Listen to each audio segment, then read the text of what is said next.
Hey everybody, how's it going? Just starting off here, a few seconds in, and I'm not so sure if can everybody hear me. I think my sound's all right.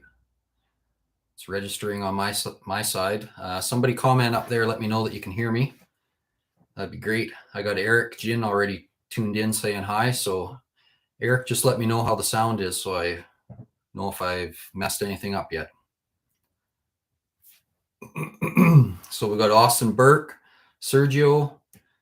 Got a few people kicking in. Okay, Austin says sounds loud and clear. Perfect. Good to hear. I'm always nervous about that. I hate to be sitting here making you read my lips. That wouldn't be too entertaining. So here we are in 2022. A couple years into COVID for all of us, and we're all still alive and kicking. So that's good. Hopefully, we get lots of people tuning in today. Unfortunately, last year we didn't get as many live streams as we had hoped. In fact, I think it's almost a year since we did one. But I'm excited to see how everybody's doing and see how many people show up today. Let's see who all we got. We got the rug carpet says sounds good. Michael, Maine, Jerry's. Everybody's telling me it sounds good and saying hello. So hi to everybody out there. Hope everybody had a good year last year. It was a pretty decent year for us. We were a little restricted on some of the filming and things that we could do. As you might have noticed, our release schedules had changed, and we're kind of releasing a new main video every 3 weeks, and we're going to kind of continue with that format, anyways, and get into this year and get moving. So, okay, we got lots of people signing in here now. So, CG, last time you did one, you gave me great advice that saved my window. Thanks. You're welcome, CG. Glad I could help. Anybody else that has any questions or anything, make sure you get up there and post them up. So I'll try to get to them. I've got some moderators working in the back end. Again, we're kind of doing the social distance thing. So I'm just sitting here in the office. As you can see, all my clutter back here on my end. And I just want to say hi to Matthew and Shelly and Kelly working on the back end, keeping the moderator part of it going. So couldn't do it without them. So thanks, guys. Rated 78. Hey, Shannon, doing tub surround using Den Shield tile backer, subway tiles, and all new plumbing. Oh, sounds like a full reno on that shower. That's good. How do you like the Den Shield? Haven't used that product for a few years. So, yes, Eric, Jin, you can definitely ask a question. Post your question away. Christian Reen, where do you live? We are in California. Well, I'm in Canada, in the province of Saskatchewan. I'm not sure if I want to let you know exactly where I live. Anyways, I live in a smaller size city here in Saskatchewan, southern Saskatchewan. So you probably have no idea where that is unless you're looking at a map right now, Christine. But I'm glad you're tuning in from California. Thank you. Rated 78, using a new laser level. Wow, they are amazing. Yeah. And you were doing the tile work, weren't you? Yeah. Oh no, you were doing the window. Anyways, those laser levels are awesome. Actually, I just got a new toy laser level here a few months ago. Got the new Milwaukee 3-plane laser, and it's awesome. It's I wouldn't say it's any better than my my Leica laser, and I've got a Bosch laser and a Porter cable. I've got a few lasers. Let's just say that might be an addiction. No, they're all good. They're all really great. What I like about the Milwaukee is just because it works with the platforms that I have already. So my batteries work with that. I don't have to be charging it or using AA's or anything like that. So no, that's good. You'll love that laser. Where did I leave off? Laser level. McCon-a-donk. Just wanted to say that I've learned a ton from your videos. I've recently gone out on my own, creating my own business, and got licensed as a builder. Just want to say thanks. Yeah, no problem. I hope that venture turns out well for you. I'm not sure exactly where you are in the world, but I'd never tell anybody not to try to go out on their own and work for yourself. There's nothing better than that. So Den Shield is good and easy to install. Yeah, no, it's a pretty good product. Like I said, it's been a little while since I used it. I've kind of gone away from those types of products to more of the Schluter products like Curdy Board, but Den Shield works good. But who else do we have? Daniel Evans, best timber for wood privacy fence. Well, around here, probably the most common is going to be spruce pickets, untreated, or treated pickets, so pressure treated lumber. Just depends what you want to do. If you use a treated picket, you're either going to want to likely leave that, excuse me, you're going to want to leave that for probably a season before you stain it or paint it or anything. Just gives the treating that they put on it chance to weather a little bit, so whatever you're finishing it with will last a little bit longer and bond better. So, and if you're using just spruce or pine pickets, then you can pretty much stain and paint it right away. Christine Rennie, maybe. I'm not too sure how to say your last name, Christine. Sorry. You have another question. Do you have any advice for roof shingles that are raising? Well, if they're curling up, then chances are your roof is getting close to the end of its life expectancy. So it might be time to look at a new roof.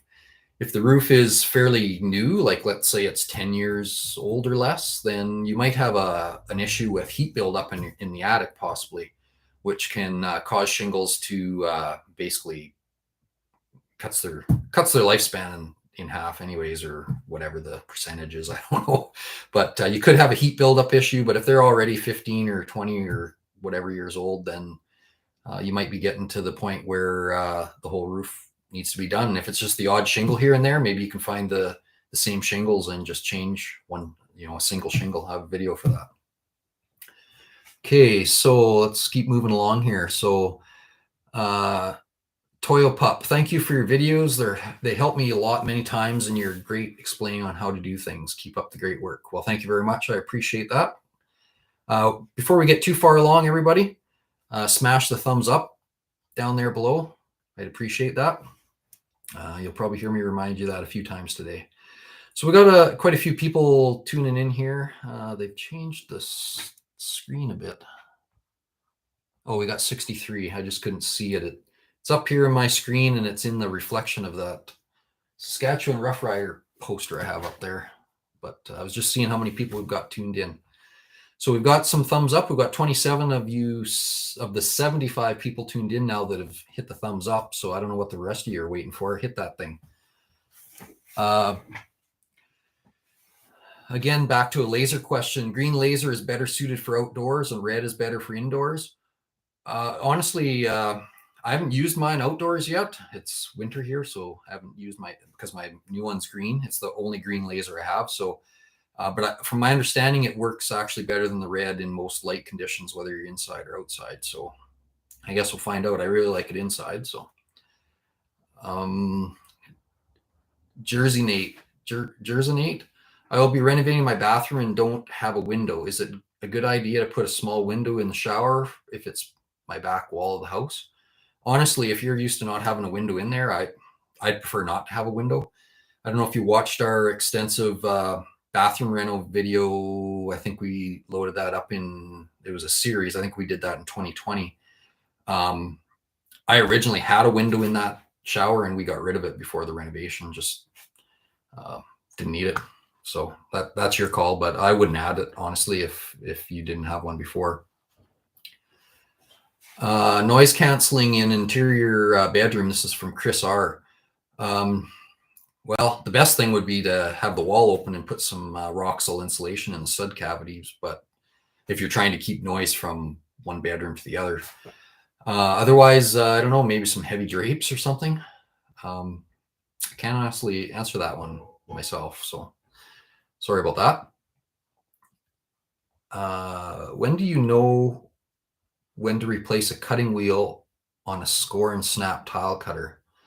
Oh, that's a good question. I know when I do it, when I start to notice that it's kind of chipping the edge of the tiles, where it scores, it's leaving bigger chips than normal, because most of them will leave a chip, especially on a porcelain tile. They'll leave a little wee chip on the edge. But if it's leaving more than what you're comfortable with, the little wheels are cheap. Change it and see what happens. I honestly, I do a fair bit of tile work, but I can't remember the last time I actually changed the wheel. And if you're using one that's got like the 3/4 inch size wheel on it, that should last quite a bit of tiling. If you're using, some of them have a little rod that comes down and it's got just a tiny little wheel that's maybe 1/4 inch round. Those ones definitely wear out quicker, I find. So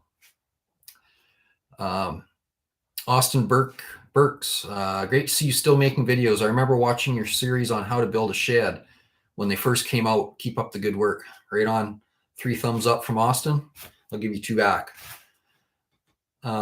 Christine's just thanking me for the advice from a few minutes ago.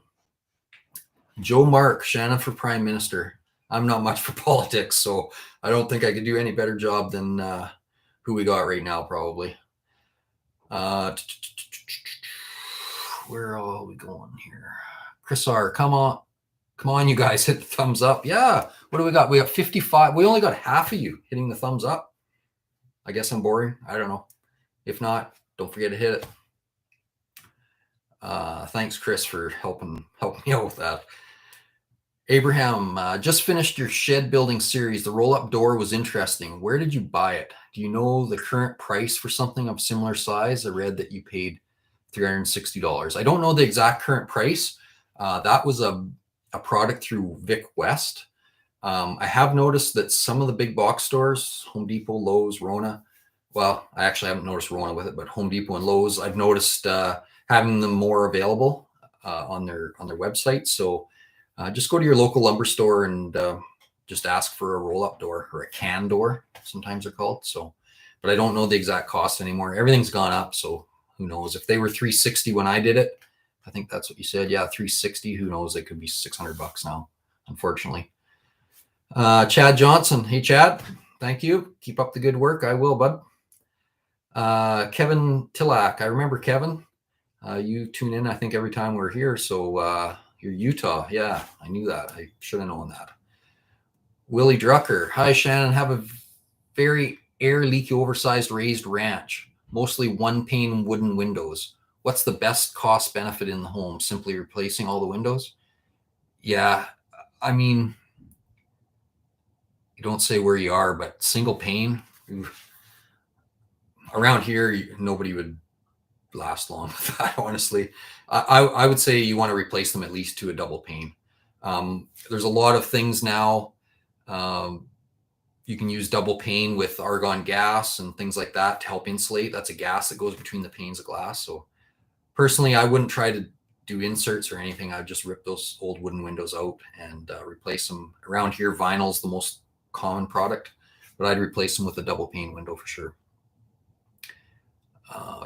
Have you ever replaced basement windows in a poured concrete foundation? Wondering if you have a video on that as a DIY job. I don't think I have an actual video on that. I either have a video or an article about changing the wood buck in a poured concrete basement, because usually there's a wooden buck that was put in there. The concrete was poured, and the buck is what the window's attached to. And I know a while ago, quite a few years ago, I did a job. And when I pulled the windows out, those wooden bucks were all rotted. And anyways, I just can't remember if it's a video or an article.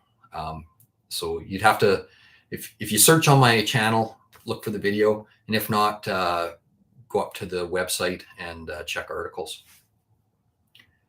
The other thing you can do is also use my forum. For any of you that have never used it, we have a free forum. All you got to do is sign up.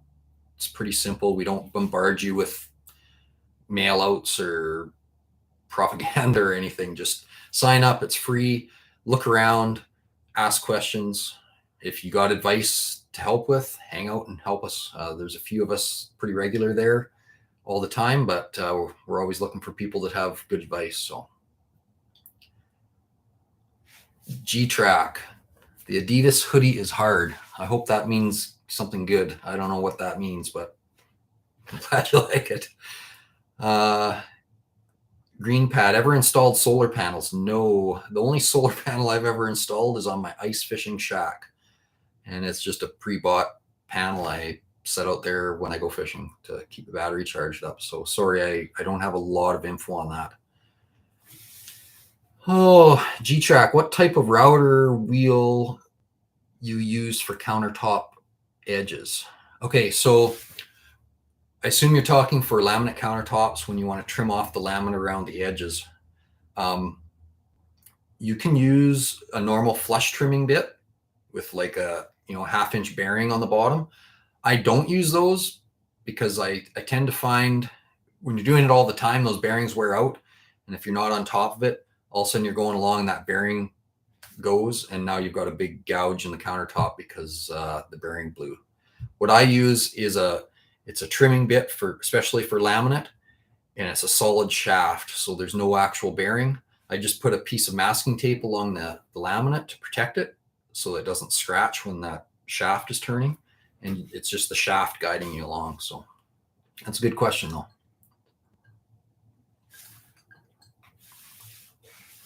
So here's a common question that I get, I think every one of these live chats is, what's the favorite jobs you look forward to? And I don't know, I'd have to look back see if my answer is always the same, but generally what I look forward to is some variety. I enjoy a little bit everything. So if I was just doing the same thing, we were just talking about countertops. If I just did countertops every day, all day, I would go nuts. I couldn't do it every day. So I like some variety. I look forward, honestly, I like vinyl siding. It's pretty rewarding pretty quickly. So yeah, if I was going to pick a favorite, that might be one of them. It's light. I'm getting older, so the materials are light, so it's easy to do by myself. So a couple more questions, and then we're gonna get to a little bit of business. But I'm glad to see everybody's tuning in. They got lots they want to know about. We got about 114 people in, and we've got 86 thumbs up. So the thumbs up is starting to catch up to the people viewing, but there's still some of you out there that haven't hit it. So please hit it. Couple more questions. So we did the favorite jobs. Erated 78. When you do plumbing, do you always prefer to go from copper to PEX? Pretty much all the time. Whenever I have the chance. There's a couple spots where I like to use copper still. Any stub outs coming through the wall, I still like a copper stub out. So I'll usually do up like a 90, 8 inches by 8 inches or 8 by 12 or so. I just like that solid connection of the copper to the valve. I use a lot of push fit valves, so they still slide on there nice. But I still like a copper at the toilet, and all the sink water supply lines coming through the wall. I don't know. I just prefer the copper there. But after that, it's PEX. I like PEX A. I do PEX pretty well everywhere. Tub spouts, another place I don't really like to use PEX. So, a tub spout will usually be copper. That's a good point, though. Actually, we just shot, I don't know if you guys all paid much attention to my Facebook or anything, but I posted there the other day a couple pictures just of the garage because we had shot a bunch of videos this past week. And a lot of them were a subject of PEX. So a lot of looking at PEX A, PEX B, benefits, cost comparisons, how to use them, that sort of thing. So should be a fair bit of PEX information coming out this year. So for those of you looking to do some plumbing, hold on and we'll hopefully answer most of your questions. So I slid that up a little too quickly. I don't know where I was. I kind of bumped my, let's just go here. Thunder Divian, I think is what that says. Thanks from Norway. Thanks for tuning in from Norway. That's awesome. Your basement insulating videos are the best. The foam and the rock type did wonders. The foam and the rock type. I'm thinking you're talking about rigid foam against the concrete as a moisture barrier and thermal break, and then Roxol or wool rock insulation in the stud bays is what I think you're talking about. But thanks a lot for tuning in from Norway. One more here. Is there anything else I can do to better insulate my garage? Well, Alexander Getty, I don't know what you've done already. That's a good question for the forum. Then I can get a little bit more information from you. So check out the forum. There's a link actually in the description underneath this live stream after we get done. Just have a look there and see what if we can help you out on the forum. Okay, let's break away from the questions for a minute. Sorry, I will get back to that. I've got a little bit of a schedule I'm trying to follow here. We're going to try to keep this to about an hour. We're only 20 minutes in, so we got lots of time yet. We've got 135 people tuned in and 114 thumbs up, so that's great. So we've kind of made it a tradition that I do one of these live streams, and in at least one every year, well, of course it's going to be one, I kind of do a bit of a year in review sort of thing. So I just want to quickly go through a few bits of that. I don't want to drag it out too long. We'll maybe hit some and then take a break and then come back to it. But I always like to thank our supporters, like every one of you guys that comes and watches our videos and subscribes and hits the thumbs up. And does everybody know about subscribing, like how it works? So if you're on my channel or anybody's channel, I don't care if you like somebody, this pertains to them as well. But everybody knows about the little subscribe. It's usually red. There's a little box down here on the screen. So you're watching a video. Hey, I like this channel. You hit that. Now, after you hit that, there should be a little bell icon that comes up. Hit that too, because what that does is it allows you to turn on notifications so that anytime I post something up, like information about when this live stream is going to go, or a new video comes up, or a community post on the YouTube channel, you'll get a notification. Now you can do some adjusting there. So if it gets to be too much, you can turn it off or whatever. But turn it on, give it a try, and just see what you'll think of it. So okay, so I just wanted to touch that. But anyways, I just like the fact that everybody tunes in. We've got well, that's one of the stats here. We turned over 770,000 subscribers by the end of 2021. So that's a huge number. That's big. I mean, the next stop is 1 million, and we're not stopping there. We want to keep going. So I really appreciate everybody who subscribes. And if you aren't subscribed, I just told you how to do it. So let's get on that. The next thing I want to do is thank all of our patrons. If you watch these live feeds often, or have heard me talk about Patreon, it's I've always described it this way. It's kind of my tip jar. So if you want to make a donation or slip us a little bonus for what we've done to help you save some money, possibly, you can go to Patreon, become a supporter, and basically help us out. We use all that money to help with upgrading all of our equipment, our lighting, programming for editing, all that kind of stuff. There's some videos, a lot of videos now, we just find it easier to mock up a situation. So we're buying materials and supplies to do it. So all that stuff just helps us out with that, and we really appreciate it. So you can become a Patreon, and we've got some patrons that have been around for a long time since we started that, which I think that's got to be going on 8 or 10 years. I'd have to look back on the exact dates, but actually I do have that information here, so we'll get to that. So I just want to give an extra shout out to our longtime supporters who have been top contributors. Okay, so these people have been with us, most of them since the beginning, for sure half of them, and they've contributed the most to the campaign, and I just want to give a shout out to them. And that'd be Anthony Key, Dar Clothier, Robert Dees, Brendan Brandt, Stephen Neptune. I never know if it's Stephen or Stefan. Sorry, I don't know which one it is. Every year I stumble on that because you're always up here at the top of the list. And Char B. So, I haven't seen Char tune in yet. She's usually a regular, and I haven't noticed her name come in. So if you're on here, Char, throw your name up so I know you're here. And anybody from Patreon, throw it up there and write Patreon, or just comment Patreon so I know you're in here. And And how about the 5 longest running supporters we have on Patreon? So they might not be the biggest contributors necessarily, but they've been there the longest with us. These 5, I guess they're all guys. Yeah, they're all guys. They've been with us since November 30th, 2015. So I guess that's basically when we started Patreon. So we've got Ian Seckington, and then we've got Kirk. Kirk doesn't have a last name on his profile, so I don't know what his last name is. Eric Powell, Tom Powers. Actually, that might be supposed to be Powers. I bet you it's supposed to be Powers, but if it's Powers, sorry, Tom.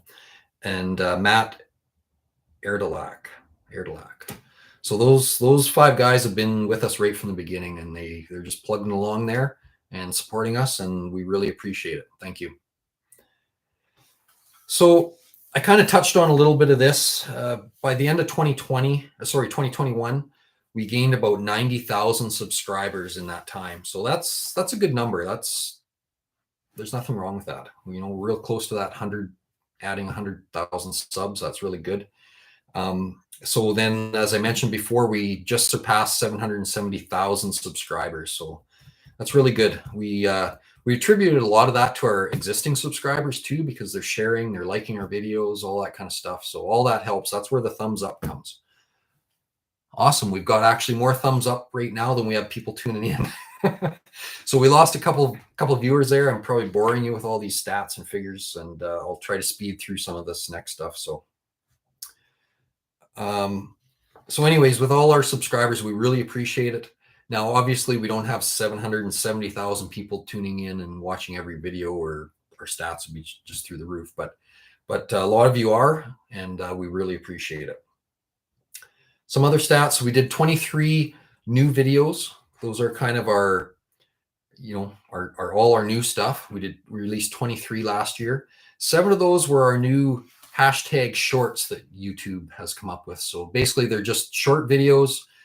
They have to be under a minute to qualify. And I've done a bit of a mix. I've done some that are just for fun. I've done some that, still have a point that goes along with our channel as far as giving you some information. So, comment here and let me know what you think of the hashtag shorts. So our channel received 20 million views. So that's you guys watching about 2 million hours of me.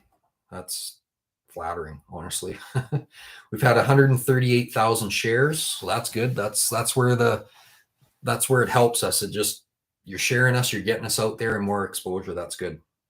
The 2 most watched videos as far as views last year that we released last year. So these are just new videos that were only released last year, was how to install a newel post. So on your railing, that was about 70,000 views by the end of the year.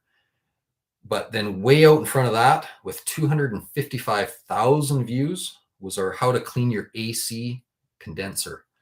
So your air conditioning unit that sits outside, we showed you how to basically clean the condenser coil in that. And I don't know why, but I guess it was pretty popular, or went viral somewhere or whatever. But 225,000 views on that one video. That's awesome. That video killed it. So that's great. Well, let's get back to a couple of questions here.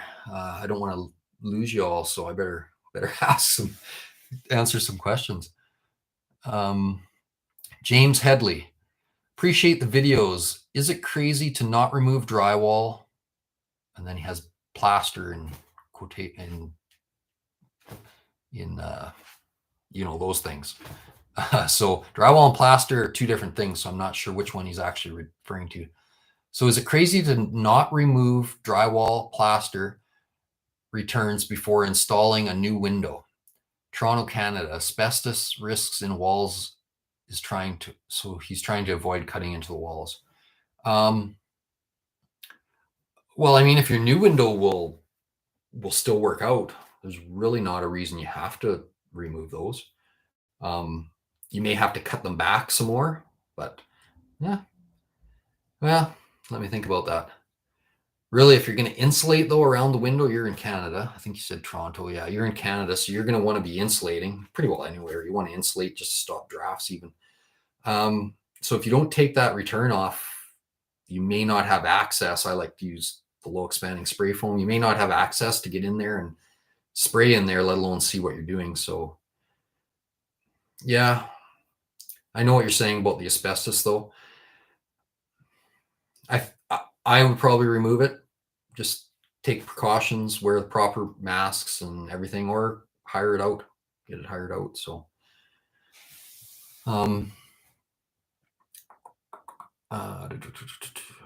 Alexander Getty, I think I already talked to you once, but we'll do it again. Hi Shannon, thanks for all the great videos, really appreciate them. I'm from the Northeast. I used my garage as a workshop. Would it be worth it to get better insulated garage doors?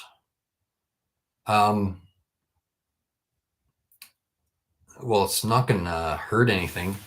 You basically have two choices with garage doors as far as insulating value, as far as I know. If they're insulated,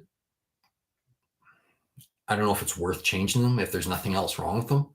Make sure the weather strips are good, and you're not getting drafts in around it. The bottom seal is good, all that kind of stuff. That's a bit of a toss-up. I don't know if, garage doors aren't cheap, so if there's nothing else wrong with it, I don't know if I would get too worried about that, but it's your money. Oh, you're the same gentleman that asked about insulating your garage. So yeah, like I said, we can discuss that more on the forum. So, or did my comments stop moving here? No, I guess not. James Johnson, when installing a shower seat, is it best to block horizontally or install studding regularly to fasten the seat to? Well, it's probably I don't know. I mean, I think you still want some verticals. I mean, you want to make sure you're going to support any weight that's on it. Who knows if somebody's going to stand on it one day or whatever. So, I mean, you're going to have some horizontals around the top or whatever anyways. I don't know what you're exactly framing it out of, but I would definitely still have some supports underneath it in a few spots. It's my 2 cents.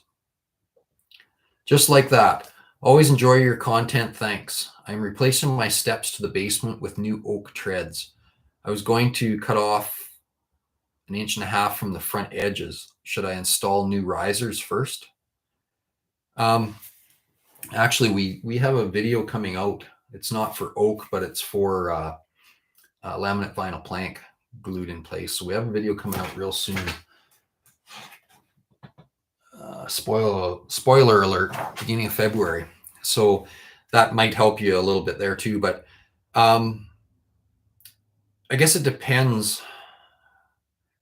You really don't need to. I think you're asking if you should cut the nosing off that hangs over on the tread, that hangs past the riser. Really, you can cut those off flush if that's what you want to do. And your riser will just be a little bit taller. And then that way, your nosing is going to cover the top edge of the riser. So yeah, I'd probably cut your noses all off first. I think that's what you're asking. So hopefully. Madeline Proudman. Hello from Edmonton. Hey, how's it up in Edmonton? Christine Rainey. In regards to self-leveling concrete, what if the floor's lowest spot is towards a sliding glass screen? How do you avoid getting concrete on the sliding glass window frame? Well, you're going to have to put something there to dam it up. Maybe you can cut a thin piece of wood to create a dam there. Some people get a little carried away with their self-leveling cements. It's important to understand that not every floor, hardly any floors, are perfectly actual level. Main thing is for the floor to be flat and true. So what I mean by that is it's all on, close to being on one plane. You don't have dips here or maybe one corner that's really taken off one direction. So I don't know what your exact situation is. And again, maybe you want to come to the forum and we can discuss it more, but the only thing you can do is create a bit of a dam along there. And usually what I would do is use something like a strip of 1/2 inch material that I can cut to whatever height I want. It can be higher than what you think the self-leveler is going to go to, and just tack it in place. Now that is going to leave you with a gap from where the self-leveler stops to the window, to the sliding glass doors. So you're going to have to fudge around there a little bit, but that's kind of, I think, all you can really do. I just took a big jump here. I'll be honest.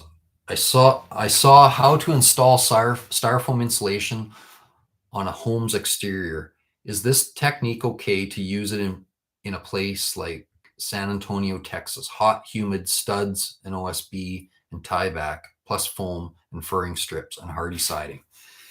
Good question. Your environment is a lot different than mine.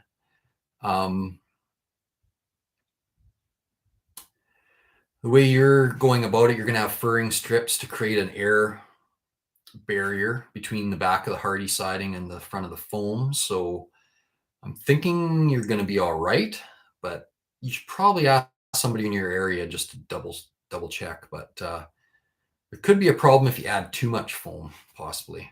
So you're probably best to ask somebody locally that's familiar with your climate and that type of job. So I'll be honest, I can't give you a 100% answer. You're rated 78. Approximately when did asbestos stop being installed in homes in Canada? Asbestos was supposed to be stopped being used in products. When was that? About the beginning of the 90s. Now, the problem with that is that it still allowed the use of materials that were in stock already to still be sold. So they didn't have to pull it off the shelves if it was already in production and was in the chain of supply chain. It could be used. So I kind of tell people you should really be careful up to about the year 2000. Honestly, by the 90s, there wasn't as much as there was, say, in the 60s, 70s, and even the 80s. But and I think there is honestly a little bit of asbestos still allowed in some products. I believe there's just a percentage now that it can be.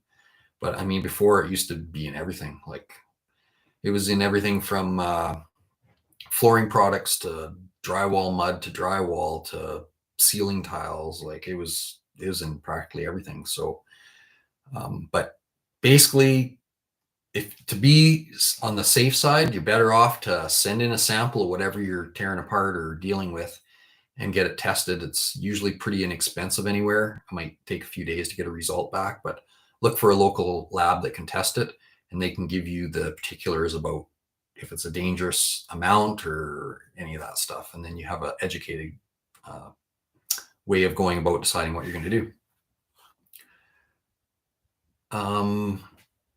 Project 876 Brogad. What's the deal with bamboo flooring? I've always seen those as an option, but rarely heard anyone talk about actually owning them. I don't know if I've ever installed bamboo. It used to be a kind of a popular thing that everybody wanted to put in, but I really haven't seen it a whole lot. I mean, with today's laminate vinyl planks and luxury vinyl plank, it's just a lot of these other floorings aren't being used as much because some of these vinyl products are so realistic and so easy to install, and the wearability of most of them is really good. So I don't know that I can really give you a straight answer on that because I just don't know enough about it myself. I know it's still around. I never see it anymore. So okay, I love doing it myself. My floors are wood, very uneven. Don't want to tear the floor up. Should I rent a drum and sand them and go over it with some $2 to $4 laminate? I have 700 square feet and I don't want to spend much. Well, I guess it depends how uneven your floors are. I mean, it's going to take a ton of sanding to actually flatten your floor. You might be better off, like our other viewer further back there that talked about using a self-leveler just to try to get some of the low spots brought up. It's hard to say. I don't know what your problem with the floor is. If it's if there's something underneath and the house is settling, or it's hard to say. Again, another good question for the forum, because we can get into it a little more in detail and pictures and that sort of stuff. So you might want to post up in the forum. So we're getting lots of good questions today, pretty decent variety. I'm trying not to hit the same people all the time. I know lots of you have questions, so I'm trying to spread it around. I'll maybe just go back to a couple more notes from last year for a minute. So besides the channel, YouTube channel, we also have the forum, which I've mentioned a few times tonight. It's always busy. We're not overrun there. It's just a nice pace just about all the time. We're teetering on the edge of about 60,000 posts there total, and about 9,100 different topics. So there's lots of good existing information there that you can search.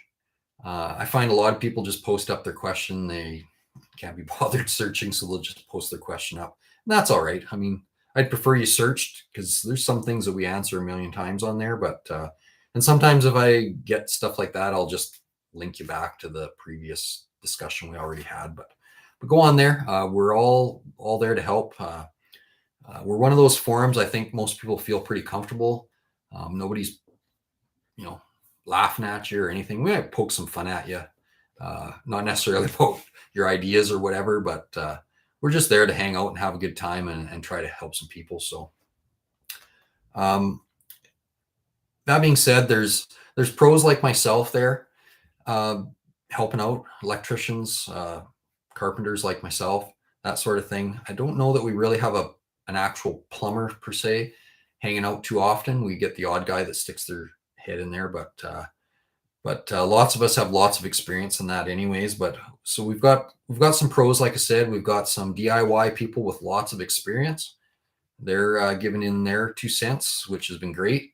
And I think some of these guys are actually other contractors, so that's good. So we've got a good group, good core there of our main guys that are always around and moderating and helping. And then this past year, we've really gained another half a dozen regulars that have some good stuff to let people know about and help out. So that's been really nice, and I appreciate every one of them. Like I said, we try to keep it light there. Try to get to the point and get you on your way, but sometimes we get goofing around too and maybe get carried away. So some of our regulars are on the forum are Spruce, Aaron, Wayne, Clarence, DIY Texas, and everybody else. There's a bunch of people here I can name off, but these are just some of the main people that contribute kind of the most. We've got a couple new guys that are really jumping in there and helping out, so that's great. So for 2022, like I mentioned before, we just shot a few videos there. We spent some time anyways. I don't know if my partner there's got much to editing what we've shot, because we did so much, but we've definitely got some videos just about ready to put up, and we're going to have a good schedule of videos coming out. For the main videos, those are kind of our main information videos that you've grown accustomed to.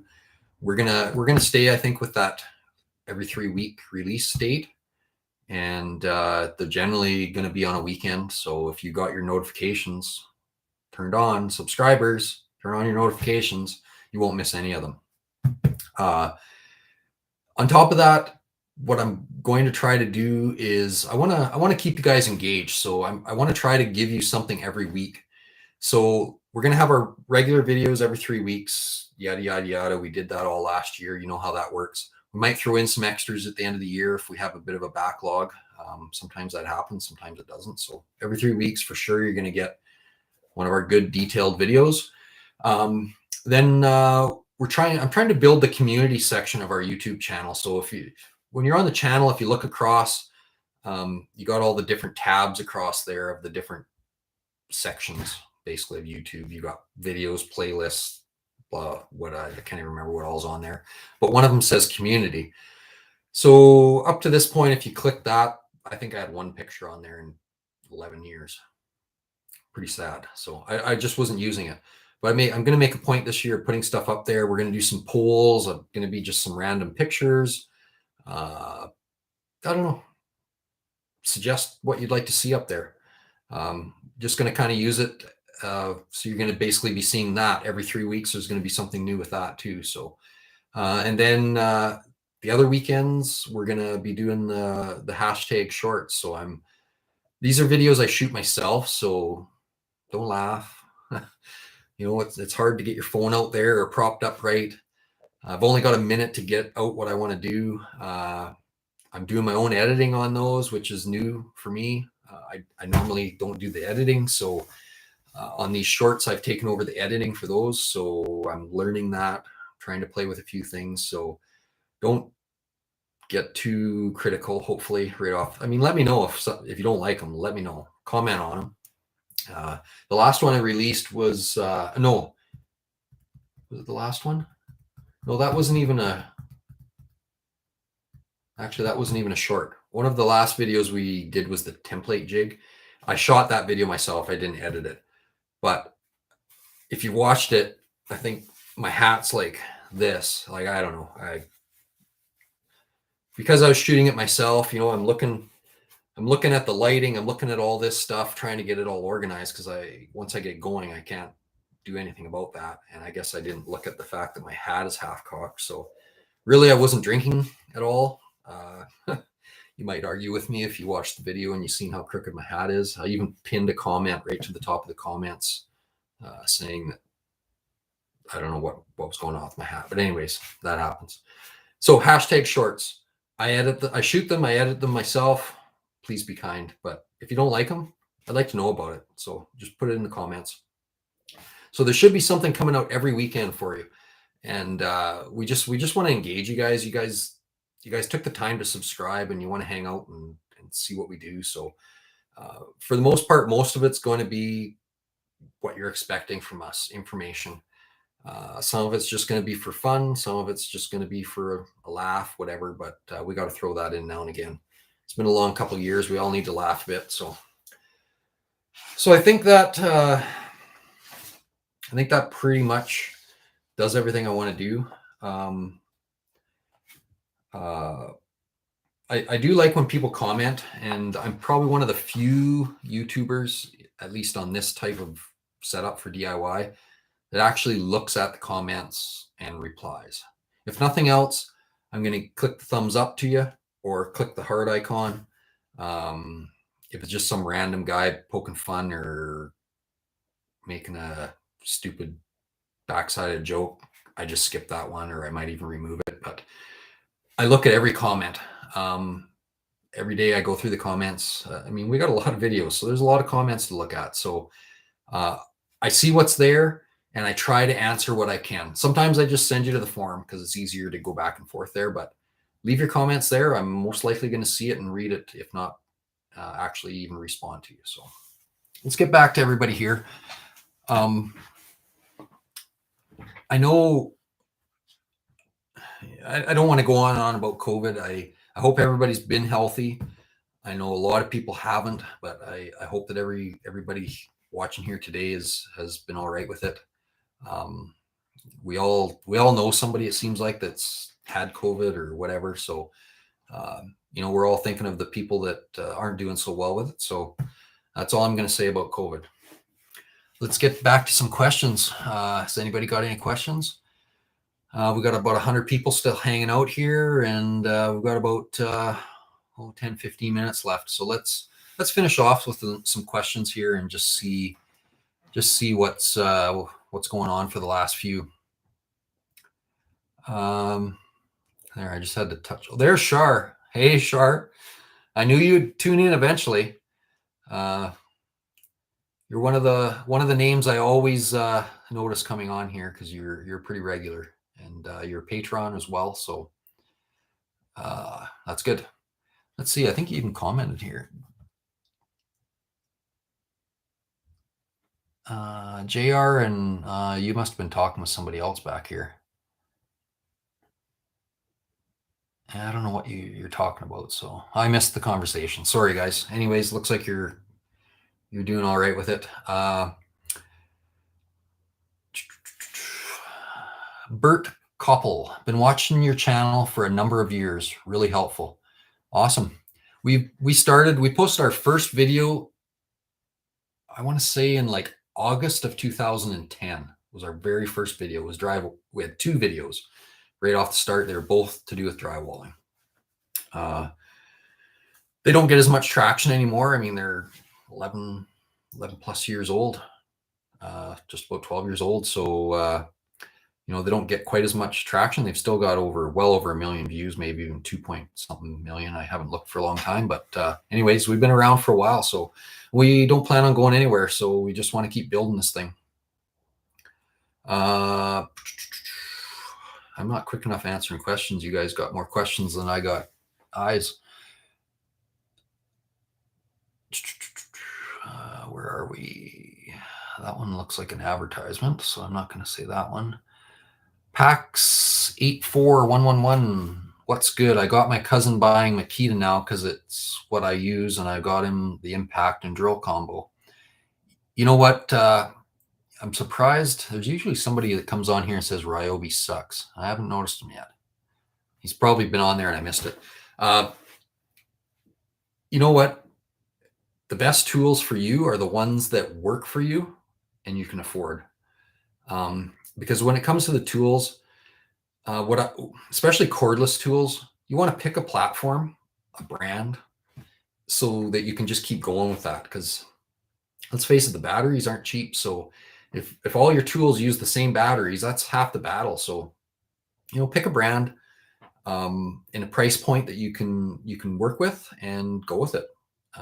Makita used to be like Black and Decker and Makita were like the first cordless drills I ever seen when I was in commercial and coming out of trade school.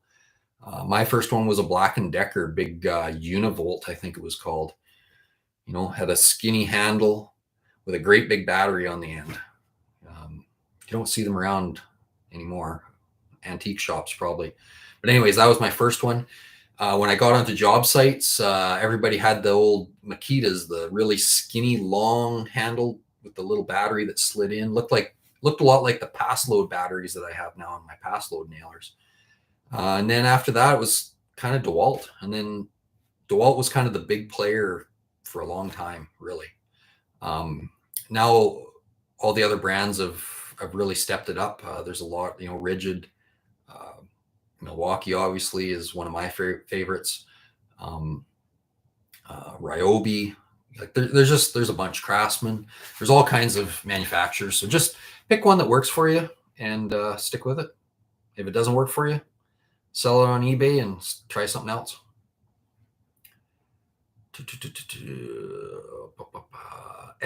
Bud. Oh my God, I'm like 40 minutes late. I'm so bitter. Yeah, you just about missed us. I don't know when you made your comment there, Bud, but you almost missed us. Sharby, there she is again. Shannon, she's yelling out. Hey, Shar, I'm sure you hit that thumbs up before you even signed in if you could. Thanks, Shar. Dan, ever used those DIY DAP spray foam insulation kits? So the one I used is called, I've got a couple videos. It is the Dow Froth Pack. That's really the only one I've used. I've had mixed results. The DAP, you were talking to DIY. Oh, geez, my screen just jumped again. I'm pretty sure you're talking about the big cans. It's like 2 components that spray together for doing bigger jobs. I haven't used the DAP. I've used DAP in the little DIY small cans, like the aerosols, and it's fine. There's nothing wrong with it. As far as the big ones, I can't say because the Froth Pack is the one I've used the most. Mixed results, honestly. I don't know. I don't know what to say about those kits, really. CC says, I like my Ryobi brad nailer. Yeah, like I said before, there's so many different brands now, and everybody has a preference. So I'm glad it's working out for you. Pax 8411, you had the Makita point before. One of the main reasons I use Makita is because on the job site, other contractors won't walk off with Yeah. So basically, you're saying you like them because not as many other people have them, so your tools aren't walking away on you. I get that. I don't really have that problem, but I know it can be a problem for sure. My electrician and I, we both use mostly Milwaukee. And a couple years ago, I don't even know how I noticed, but I was missing a battery, and I knew it had to be mixed up in his. And luckily, I marked mine, so I just gave him a call, and sure enough, he found it. So it's all good. Milwaukee is the way to go if you do home improvement and do some work on your cars. That was from Belmar, I guess. Yeah, like I said, each to their own. I like Milwaukee. I'm not sponsored by Milwaukee, but I sure would like to be if they want to pick up the phone. Well, they're not going to pick up the phone. They're going to email me. Stuart Richmond, I want to say that I very much appreciate your quick responses to questions on your forum. Very helpful. Aaron and Spruce are also very helpful. Kudos. Thanks, Stuart. You're obviously been on there before.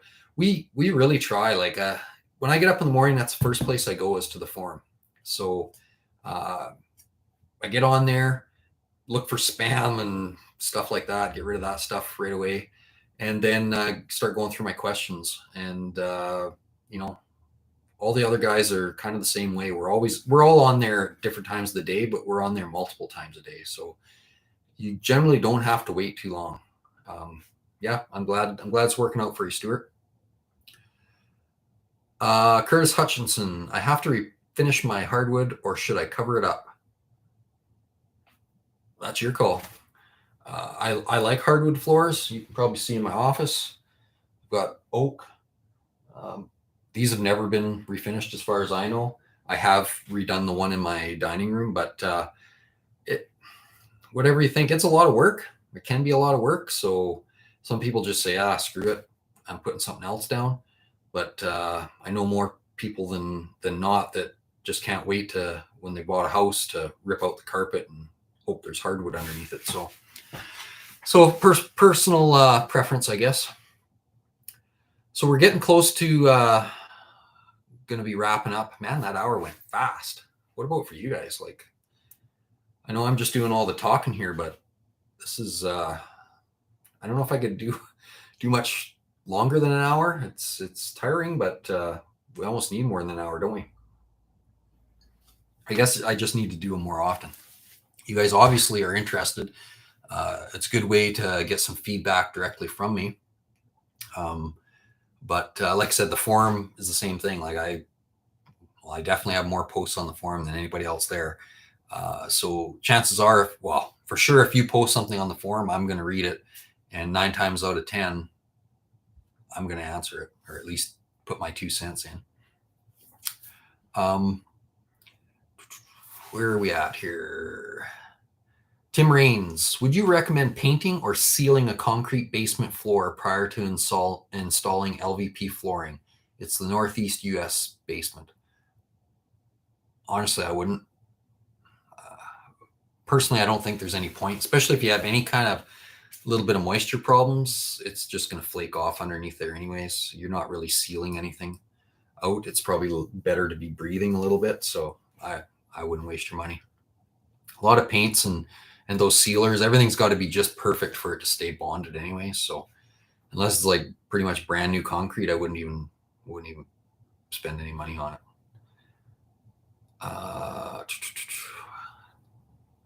Kevin Smith, there are several adapters that will allow you to use one manufacturer to another.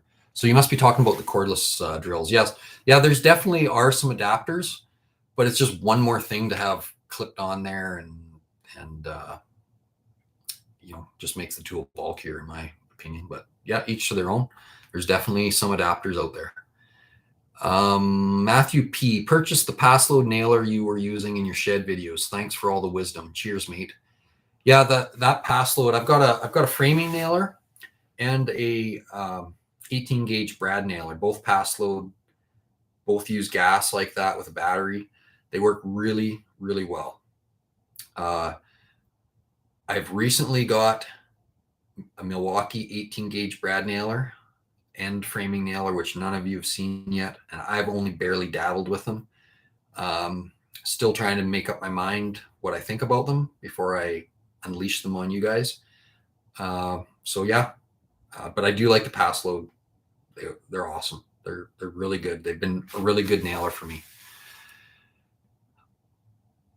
Hager Vids. Ever work with Jeff Thorman from Home Renovision? Nope, I've never worked with Jeff. I like watching his stuff. He's a good guy. He does the same thing we do. He, unlike me, he is definitely full-time at it. I think he's got a few more people behind him, behind the scenes, helping out. They pound out the videos and they do a good job. He's got a lot more viewers than I do. I wish to be him someday. Kenneth Graham. Hi, I'm renovating the basement here in Canada and it's very cold. I am thinking about putting the DMX1 product. Do you know it? I know of it. I've never actually personally used it myself. I've done a similar type thing. You're basically trying to create a layer under your subfloor in your basement. What I like is Dry Core or Barricade. They've got that same kind of product, that plastic egg crating on the bottom of the panels. They're about 2 foot square panels, and they're I think they're 3/4 inch OSB, and they have a tongue and groove and they fit together. They're more expensive than going the route you want to do, but I like the fact that they're just easy to handle, super simple to put together. So DMX, I've never actually used it, but same idea. Okay, guys. Well, we're actually over the hour mark. Turn it off. No, I'm just kidding. I wouldn't do that. I'm just gonna pick up the last couple questions here and wrap things up. Sorry that I couldn't get to everybody. I'm really glad to see everybody tuning in. We really have to make a point of doing this more often because obviously you guys are enjoying watching. We've been picking up viewers here. I've just noticed in the last few minutes, people tuning in. So whether that was a bit of a mix up on the time zone or what the deal was, but unfortunately, you guys that just tuned in, you missed it. You're gonna have to go back and watch it if you want. But I'm in Central Standard Time here, so anytime I post an actual time for something, that's what I'm going to be using. I'm in Saskatchewan, if that helps you. So like I said, I appreciate everybody tuning in. We're going to grab a couple more questions, and then we're going to sign off, I guess. So try to pick some names here. Hey, we got 2 Smiths right in a row. We got Robert Smith. Hey, Shannon, sorry, a little late getting on. No problem, Robert. Like I just mentioned, you just about missed it. And then we got a Kevin Smith right after that. Thanks, Shannon. Because of your videos, my wife thinks I'm a DIY genius. Good night. Kevin, don't tell her. Don't tell her you're doing your homework when she's not watching and you're just stealing all my tricks. Let her think you're the guy. Nothing wrong with that.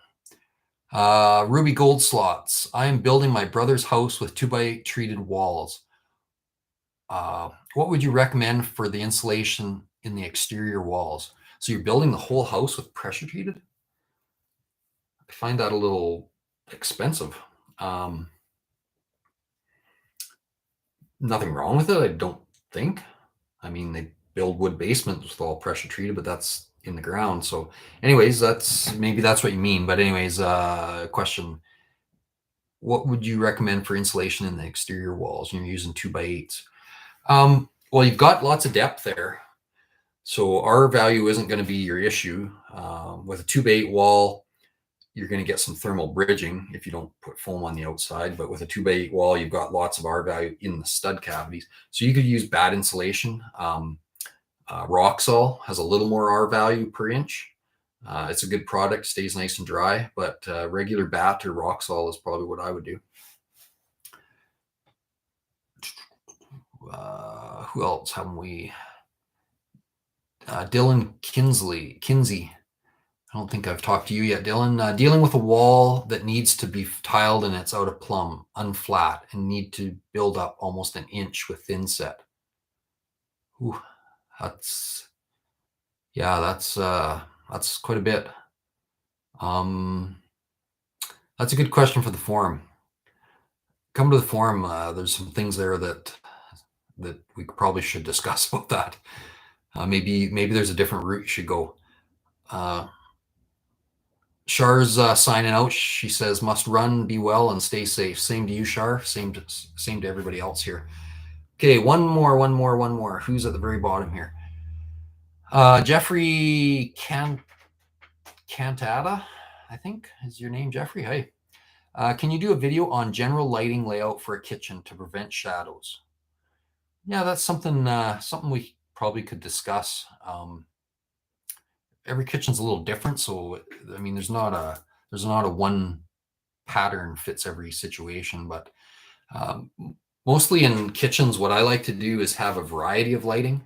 So I want to have some general lighting in the ceiling. Usually that these days it's LED. What do you want to call them? Wafer lights. I don't know if anybody's seen these. I know we're running over time here, giving you a little extra today. All those guys that signed out early because they thought we were done, they're missing out on this. So wafer lights. This is really common now. Replaced pot lights really is what this has done. So these lights, you cut a hole in the ceiling. This is a 6-inch light, but there's other sizes. And so you cut a hole in your ceiling.